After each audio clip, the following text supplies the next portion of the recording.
วัสดีค่ะวันนี้เราจะมาเฉลยโจทย์ฟิสิกส์เรื่องการหักเหของคลื่นกันนะคะวันนี้โจทย์ที่เรานำยกมาตัวอย่างมีดังนี้ค่ะถ้าคลื่นเคลื่อนที่ผ่านจากเขตน้ำลึกไปยังน้ำตื้นแล้วทำให้ความยาวคลื่นลดลงครึ่งหนึ่งให้นักเรียนหาอัตราส่วนของอัตราเร็วของคลื่นในน้ำลึกกับอัตราเร็วของคลื่นในน้ำตื้นนะคะอันดับแรกเราต้องทราบก่อนว่าโจทย์กำหนดอะไรให้บ้างนะคะส่วนข้อนี้โจทย์ก็จะกำหนดให้แลมด้าลึกนะคะเราจะใช้สัญลักษณ์เป็นลอลิงนะคะก็เท่ากับแลมด้าส่วนแลมด้าตื้นจะให้สัญลักษณ์เป็นตอเต่านะคะเท่ากับ1/2แลมด้า1/2แลมด้าตัวนี้คือความยาวของคลื่นที่ลดลงครึ่งหนึ่งนะคะแล้วก็ v ลึกส่วนด้วย v ตื้นซึ่งเรายังไม่ทราบค่านะคะจากสมการนะคะไซน์เซต้า1ส่วนด้วยไซน์เซต้า2เท่ากับแลมด้า1ส่วนด้วยแลมด้า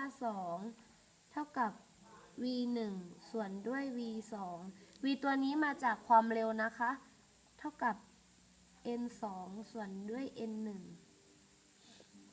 ดังนั้นเราจึงเลือกใช้นะคะ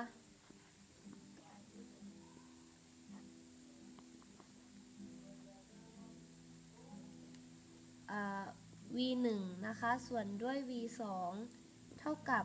แลมด้า1ส่วนด้วยแลมด้า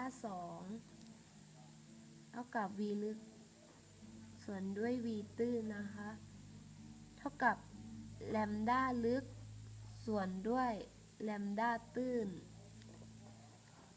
เราก็จะได้ v ลึกนะคะเราก็จะนำมาตัดกันส่วนด้วย v ตื้นเท่ากับเซต้าส่วนด้วย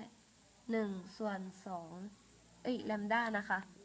แล้วก็แลมด้าตัวนี้นะคะมีค่าเป็น1ซึ่งเราไม่นิยมเขียนเราก็จะทำการตัดแลมด้านะคะแล้วเราก็จะได้ v ลึกนะคะส่วนด้วย v ตื้นเท่ากับ2/1ที่ได้2/1ก็คือเราย้าย2ขึ้นไปคูณนะคะก็จะได้แบบนี้ค่ะเสร็จแล้วค่ะขอบคุณค่ะ